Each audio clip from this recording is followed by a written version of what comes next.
Do you have any moments looking back of anxiety over a decision to go to a country that seemed like one of these far off, distant, mythical places like Malaysia? Yeah, 15 years ago, maybe there weren't a lot of people going there. So did you experience any anxiety making the decision to say, all right, I'm going to go try out this new place that I don't know anything about, that's people are telling me is dangerous, but maybe isn't?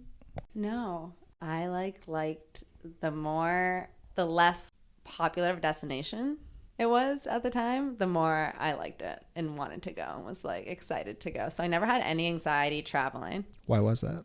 Not the anxiety part, but why did you enjoy the places that were less popular? A lot of the times I ended up being cooler, and like places that were popular, you meet, and all my friends from other countries will say it's so American. But you meet these other travelers that are excited. It's sort of like, maybe the first or second trip. And it's more of like for bragging rights. And it's like, I've done all of this 20 times. So places that I went to that were less like popular, just you found like more interesting people. A lot of people have been to Bali now, right? Like I was there in 2010. And at the time, it was still a place that was like glorified and talked about and popular, but only in Australia. Like for a lot of Aussies would go to Bali, like not Americans. Because it was so much closer. Yeah. So if I went to Bali back then, it was cool to like my American friends. Like but so not to your cool. Australian fans? No, friends? they had already been 15, 20 times, So yeah, that's why I think I liked going places that not as many people went. You just met more interesting people, not Americans.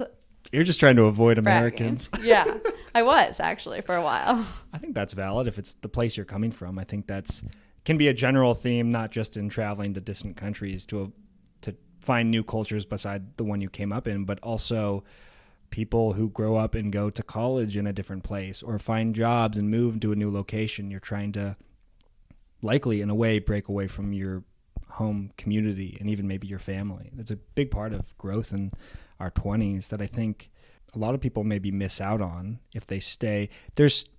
I'm not saying you can't become a remarkable person if you stay in your hometown by any means.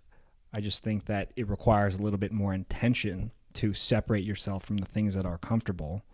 Whereas if you move to a new state or country, you are forced to make all the small decisions by yourself and find new people to support you with those ones. I think a big element of that are when you get sick. When you get sick, there's a sense of isolation that is very real, even if it's a mild sickness. I think it's very easy, at least for me, to feel disconnected from people. And so when I was sick while traveling or living in other areas, it forced me to ask the question of who around me is going to support me in this situation. Like if I'm really incapacitated, fortunately that hasn't happened, but you have to ask all the little questions that help you support yourself.